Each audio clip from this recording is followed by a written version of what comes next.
Господа, War Thunder — это драйвовый онлайн-экшен, в котором вы при желании можете разбомбить практически все. Танки, самолеты, вертолеты, корабли. Можете даже разбомбить соседский деревенский сортир надоедливой бабки. Если, конечно, захотите. Вы можете прокачивать управляемые ракеты и тепловизоры. Можете менять внешний вид самолетов и кораблей крутыми скинами, чтобы другие вам завидовали. Ну и, само собой, выкручивать топовый графон на максимум. В игре есть даже вертолет анимешный. При этом вы можете участвовать в любых исторических замесах по всей земле, от Второй мировой войны до современности. Можете покататься на танке Т-80 по всему миру. Хотите, уехали в пустыню Сахара, хотите в родные Березки, а хотите, скатались на Аляску. Самое главное в War Thunder — это топовая графика и продвинутая физика. С ее помощью можно валить стены, дома, вообще все, что тебе не нравится, косить деревья, расстреливать из танка самолеты или даже потопить крейсеры. Можно развязать настоящую войну. Играйте в War Thunder сами или вместе с друзьями, выполняйте достижения и получайте крутые награды каждый день. Качайте War Thunder именно по моим ссылочкам в описании, и тогда получите козырные бонусы для легкого старта и крутейшего нагиба. Участвуйте! Есть в каждом из нас что-то такое, о чем мы даже не подозреваем. То существование, которое мы будем отрицать до тех самых пор, пока не будет слишком поздно. Именно это заставляет нас подниматься по утрам с постели. Терпеть, когда нас донимает занудный босс. Терпеть кровь, пот и слезы. А все потому, что нам хочется показать другим, какие мы на самом деле хорошие, красивые, щедрые, забавные и умные. Можете меня бояться или почитать, только, пожалуйста, не считайте меня таким же, как все.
Знаем, какие они должны быть.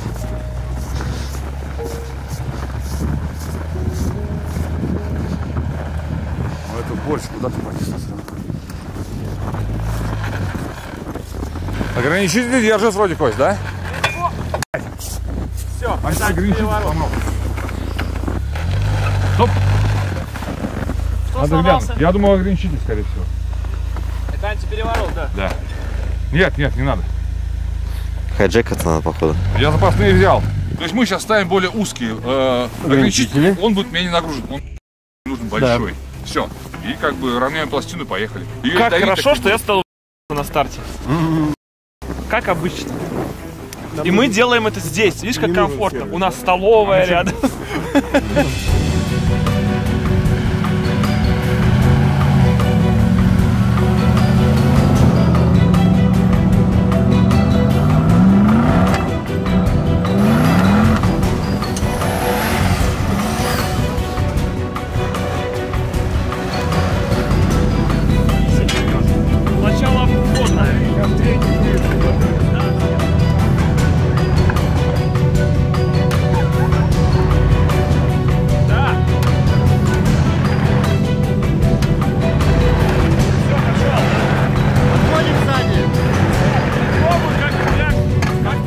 здравствуйте. Это, наверное, у нас одна из самых необычных серий, по крайней мере, в этом году, потому что мы нашли снег. Вероятнее всего, такого количества снега у нас больше никогда на канале не будет, потому что мы уехали из Петербурга и приехали в славный город Кировск, который находится среди гор, среди потрясающей красоты, которая нам пока сегодня недоступна ввиду снега. И, соответственно, снега здесь, ну, наверное, 4 метра, типа...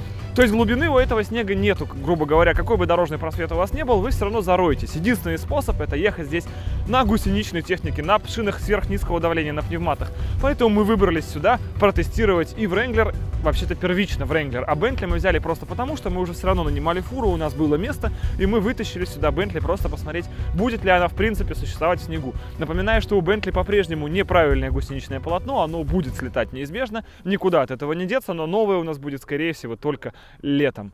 Но пока у нас выяснилось два недочета. Первое, что ограничитель хода у нашего полотна имеет слишком большой ход, его можно сделать поменьше, и он чуть слабоват. То есть нам сегодня придется идти на блокировках, чтобы на один ограничитель не прилетал весь крутящий момент и все усилие, когда машина начинает буксовать. В принципе, все, ничего не сломалось, все нормально, сейчас все разгибаем обратно и едем проверять, как же они себя поведут. Ну что, сейчас надо куда-то ехать, где что-то начнется, потому что здесь-то снимать, что сейчас надо? Мы едем пока к красоте вот к этой. Гейзеру? Давай. Вот что, тогда все рассаживаемся и поехали. Да?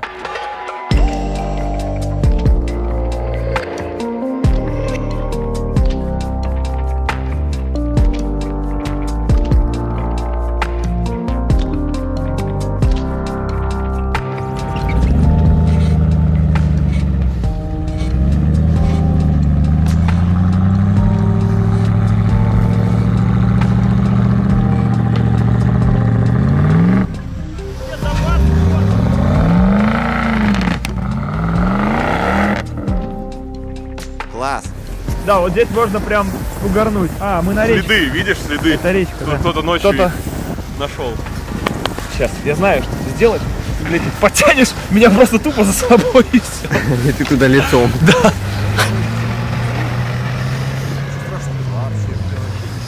В Врангеле до фонаря. Смотри, как красиво снег сбоку. Бух, метет она.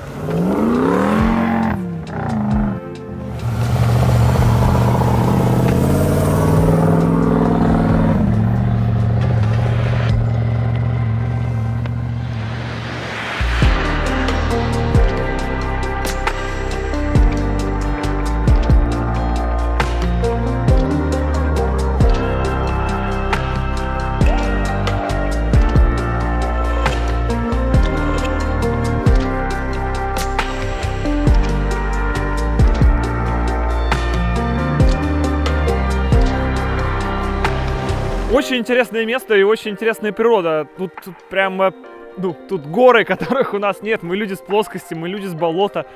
Приехали сюда, здесь белый, чистый снег, который, ну, просто необычный. Снег, все такие ходят. Снег, ну надо же, он есть. И такое бывает, что есть снег.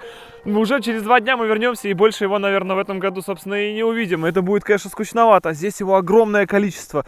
Едем мы, честно говоря, скучно. Мы едем и едем. Есть снегоходы, есть мы все едем. Проблема одна чуть возникла на подъеме из ручья. Wrangler ее просто проехал. То есть даже это снимать неинтересно. На этом же ручье сел, собственно, снегоход с такой же ошибкой, потому что на подъеме встал, и, соответственно, даже снегоход там садится. То есть, видимо, просто есть некое общее правило движения. На подъемах не надо сбрасывать газ. Это, собственно, понятно.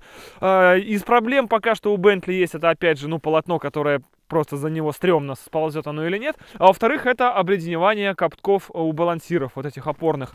Потому что катки после ручья и в целом налипают, если это не лед, то на них налипает снег, и они начинают немножко приподниматься над полотном. Не знаем, к чему это приведет, пока едем так. Возможно, они самоочистятся, если какое-то время ехать просто ровно по снегу. Что касательно Wrangler. Тут просто полнейший топ. Он едет и едет. Ему абсолютно все равно. Не включены блокировки. Включен просто полный привод, понижайка. Идет он при этом на 2-й, на 3-й передаче. 30-20. Коробка не греется, мотор не греется. Хотя вентилятор иногда срабатывает. Ему просто параллельно. Он разворачивается, он поднимается, он опускается. На подъеме из ручья я просто включил блоки на автоматически. Еще у меня распущен передний стабилизатор. Все, больше не надо делать ничего. Он не обледеневает. Эти катки даже после ручья, они облипли снегом. Потом автоматически как-то стали прокручиваться и почистились. С ним абсолютно ничего не происходит. То есть это просто какая-то супер топовая тема. Сейчас... Так, чего, у нас блокировки выключены, у нас просто полный привод. отключенные стабилизации, и мы едем в Пухляк. Ей просто все равно, как будто здесь натоптано, да. Ну, по-моему, здесь что-то такое есть. Давай между этим немножко. Туда? Мы без блокировок, чтобы ты понимал. Мы просто едем и едем. Все, part-time, обычный. Ощущение, да, мы просто по дороге едем. Нам все равно. Без блокировок, понимаешь? О какой жести мы можем говорить, да? Она просто едет. Я не знаю, куда еще поехать. Вообще ни о чем.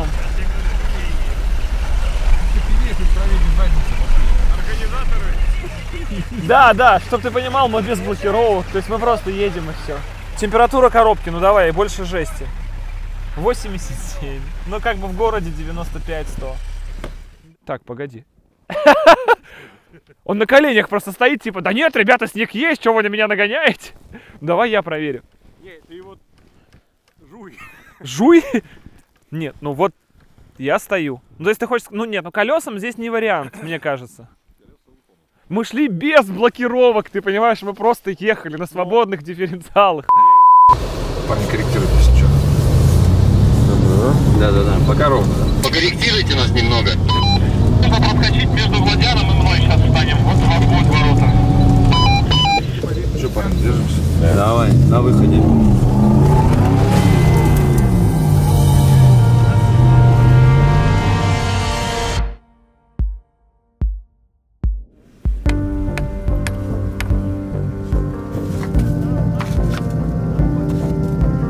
Давай, Володя, чуть погреем.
Поскольку мы едем и едем, мы решили повернуть социальный эксперимент. То есть мы просто едем. Мы вот проехали раз, проехали два. Мы везде едем. Во-первых, у нас сейчас будет горка, в которой все-таки нам придется подниматься наверх, потому что, ну, просто уже мы устали по плоскости ехать. Ничего не происходит. Мы съезжаем с дороги на Пухляк, между елок, обратно, нам все равно.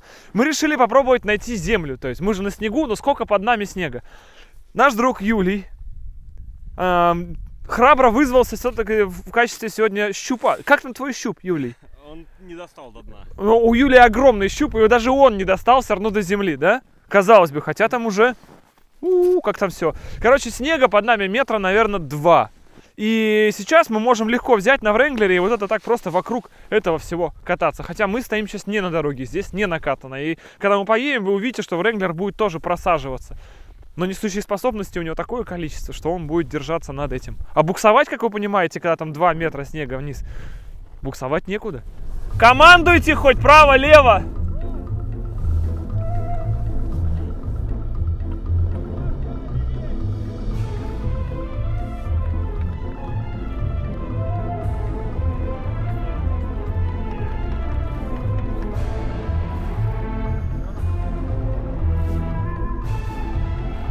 Когда поворачивать, скажите? Я думаю, что у меня щелкает сзади? Опять Гриша долбит колесо. А я слушаю, тук-тук-тук-тук-тук-тук. Прямо сзади откуда-то идет, да? Офигеть! Просто мы едем в никуда. Единственное, что да, очень тяжело рулю по-прежнему. То есть руль надо проворачивать только на ходу. Я сейчас на тебя вот так заверну. Потому что на месте руль провернуть вы не сможете. Вот это есть проблема. То есть вам нужно для движения, вы просто или вскипятите гидрак, потому что все-таки это в снегу зарывается. Надо ехать и при езде спокойно, без усилия, чтобы не вскипятить гидрак, проворачивать руль. Это важно знать. Во! Но ехать можно как угодно.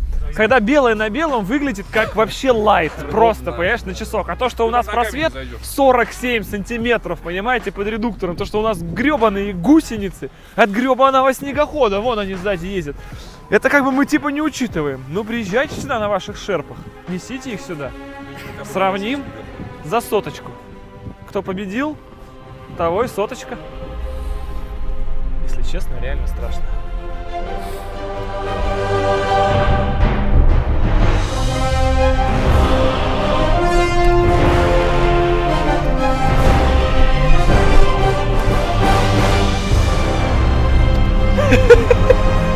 Это было легко. Вообще, да? Там ржака какая-то сзади, видимо, это выглядело писец.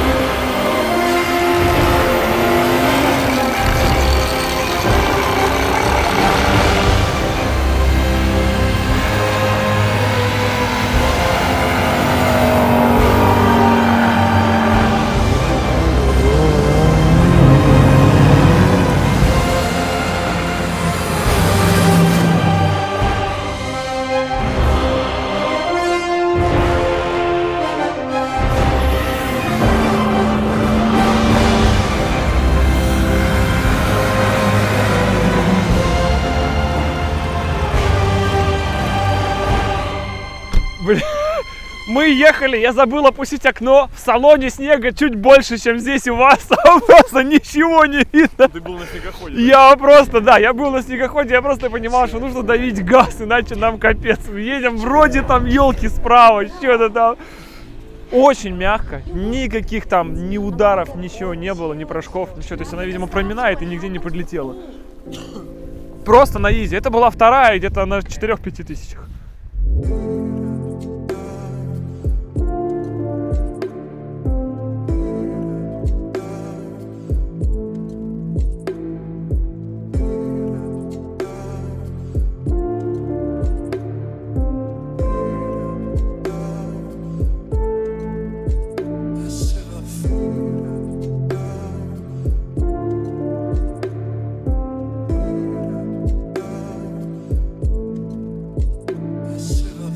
Итак, господа, мы проехали примерно половину пути.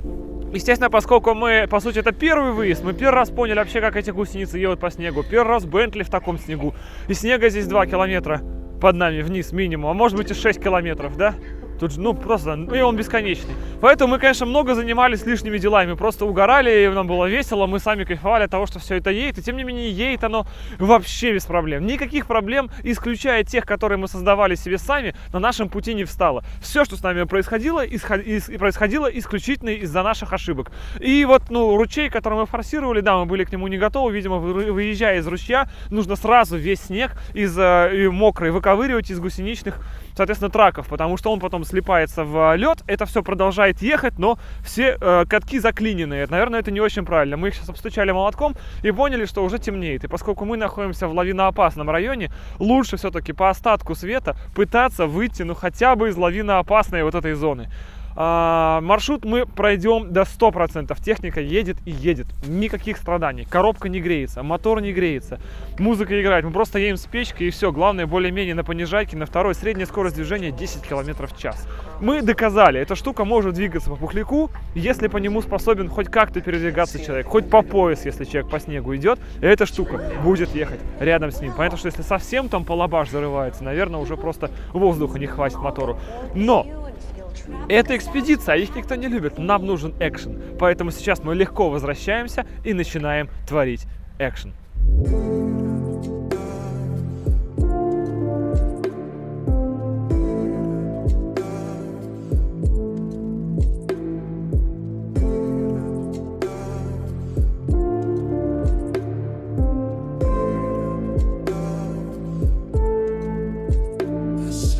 Но в финалочке мы хотели заехать на горнолыжный склон. Мечта, наверное, любого серьезного взрослого мужчины — заехать на машине на горнолыжный склон. Как мы знаем, на колесной технике это невозможно, как мы еще узнали недавно, еще и не на каждой гусенице. И сделать это оказалось возможным здесь, в Кировске, в горнолыжном курорте Большой Водъявор, который любезно предоставил нам сам склон, который полностью закрыт, освещен и выглядит как некое какое-то космическое создание в этой всей темной мгле вот северной ночи. Значит, что нам осталось? Попробовать заехать туда на нашем Wrangler. Берем, стартуем внизу и узнаем, через сколько мы сможем и сможем ли вообще оказаться на высоте 850 метров. Погнали! Run.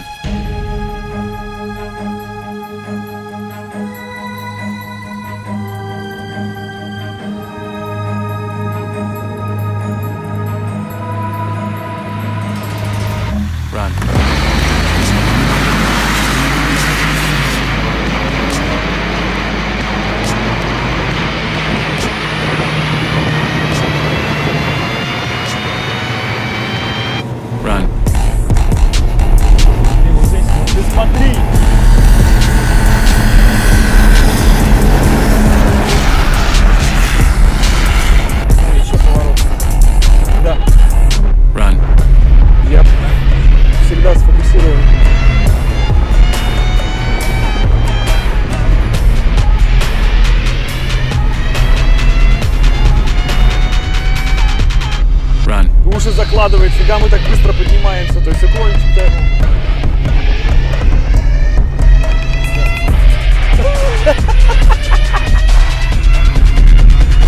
Что, попробуем быстрее?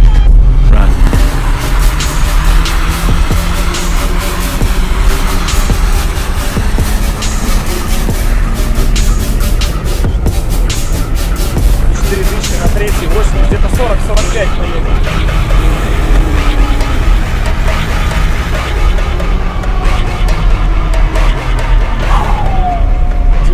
Коробка, все, как заложила уши, вообще я ничего не слышу.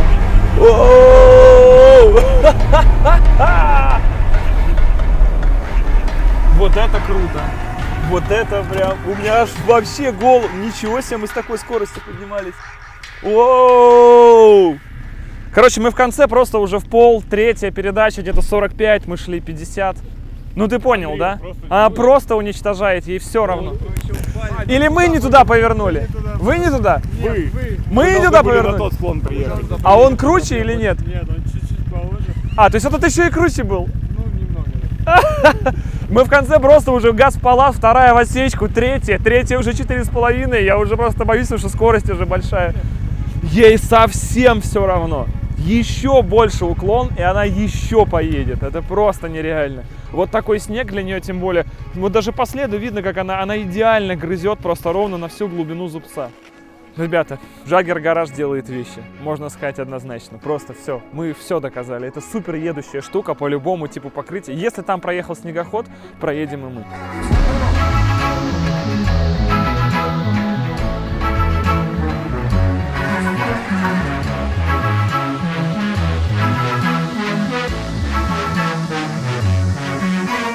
Что ж, господа, финалочка редко когда у нас бывает такая оптимистичная. Однако мы в этой серии доказали, что Бентли по снегу едет замечательно. Если мы говорим про не вот как триал, знаете, потому что оффроуд у многих он действительно связан с триалами. То есть снег связан с какими-то еще уступами, преодолением рек и прочего. А если мы говорим про конкретно север, про какую-то там тайгу, где вот монотонно люди пилят по снежному покрову очень долго куда-то, не проседая, им нужно просто держаться наверху, да, и Бентли, и Wrangler для этого подойдут идеально. Если у вас есть место, в которое заезжает снегоход, туда заедет эта тачка. И дело здесь все не даже в том, что у нее именно снегоходное полотно, хотя, естественно, понятно, что оно делает огромную часть успеха. Ну и сама правильная конструкция дяди Вани разработана, что это очень легкие, надежные, правильно распределяющие нагрузку траки. Также сюда еще добавляется то, что они установлены на очень подходящую машину, с развесовкой 50 на 50, с весом всего в 2 тонны, с отсутствующими свесами передними и задними въезда, с огромными арками, в которые можно положить действительно огромные вот эти скосы, а не делать заднюю стенку у гусли, как часто бывает на универсальных гусеницах, она вот такая. И в итоге она у вас всегда получается стоящей на пятке. То есть, если вы хотите эффективно ехать по снегу, у вас должно все соответствовать тому, чтобы техника позволяла это сделать. У нас есть возможность ездить только на заднем приводе, что иногда здесь нужно, как показала практика. Есть возможность ездить на постоянном полном, есть возможность блокировать любой дифференциал, межосевой, межколесные, распустить стаб. И все это суммарно дает вам вот такую штуку, которая реально ездит везде. Если эти гусеницы возможно поставить на кроссовер, я не гарантирую, что он сможет так же, потому что другая система полного привода и так далее. Хотя мы с вами сегодня ездили полдня, на самом деле, без блокировок, на обычном полном приводе, который не заблокированный межосевым дифференциалом, с чуть ли не включенной стабилизацией, с чем угодно, и все равно оно едет, потому что первично, как и любой внедорожник, успех этого мероприятия, если мы говорим про внедорожник, колесную технику, то она зависит от колес, а в случае со снежной техникой она, естественно, зависит от траков и полотна. И в данном случае все сделано совершенно верно, все продумано, все работает как надо. Естественно, цена за это большие вложения по деньгам. Как мы уже в прошлой серии говорили, нам это вышло в 900 с лишним тысяч рублей. И в них, конечно, была заложена цена разработки. Продадим ли мы их сейчас? Ну, срок изготовления пока что быстрый нам не сделать. То есть мы сможем изготовить, наверное, к концу сезона. Продавать эти что-то пока не хочется. Я лучше пацанам дам с Offroad СПБ, они еще потестят и так далее. Ну, готовое решение под Wrangler, тем более. Я уверен, что если сделать таких несколько, то мы выдержим сумму порядка там 700, может быть 600 с хвостом тысяч рублей, за которые мы реально сможем предложить их к продаже. И как вы сегодня видели, большинство задач они выполнить все-таки смогут. Хотя требуется небольшая доработка по ограничителям хода. Но это, грубо говоря, уже не проблема доработать. И следующий выезд, если он такой будет, если мы еще найдем в этом году снег, уже будет совершенно точно идеальным.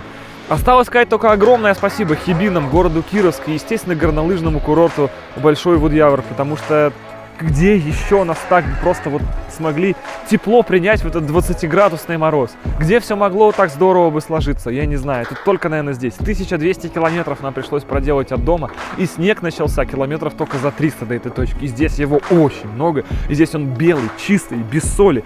И это место искренне зовет тебя остаться здесь на подольше. Но у нас есть дела в городе. Спасибо вам огромное, что смотрели эту серию. Огромной вам всем удачи и пока.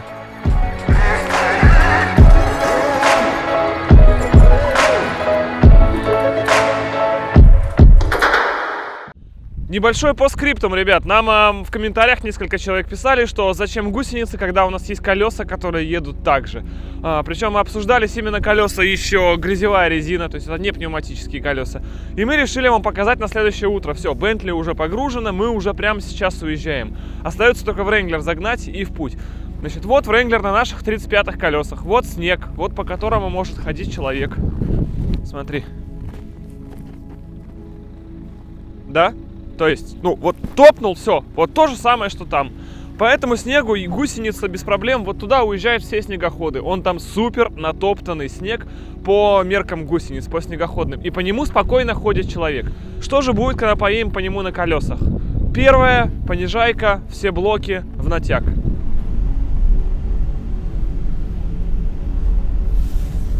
Смотри, еще едет. Ей капец как тяжело.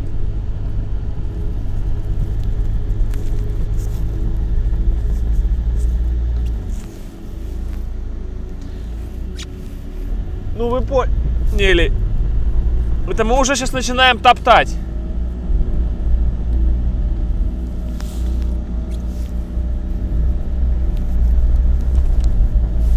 Да нет, вот сесть сейчас здесь вообще не надо.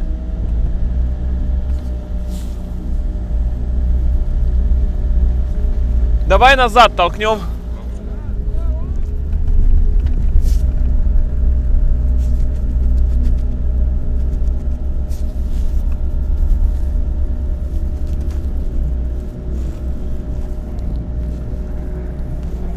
Короче, как вы поняли, дело не в дорожном просвете, без разницы был, какой у меня клиренс, потому что просто нет зацепа. Напомню вам, Wrangler на гусеницах просто сходу с первый раз, он вот между двумя этими низами, там вот есть кучки, заехал прямо на верхнюю, на центральную, вот так почти свечкой встал, и только там закопался.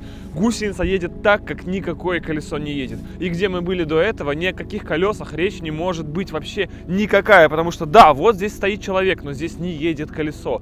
Просто нет зацепа, это такая крупа, снег, он всегда разный. В данном случае вот мы Вот вчера мы ездили на гусеницах, сегодня мы на колесе не можем даже подъехать к въезду на маршрут. А на гусеницах мы его уехали туда на 8 километров, там вернулись, покуролесили, въезжали в горы, рыли пухляк. Ни о каких колесах в сравнении с гусеницами не может идти речи. Хотя теоретически сравнение такое мы думаем провести. Взять какие-нибудь широкие 42-е трактора, максимальные машины, которые есть в Питере, и сравнить их с моими гусеницами. И понять, что же все-таки лучше и имеет смысл. Все, теперь уже точно спасибо, удачи и пока.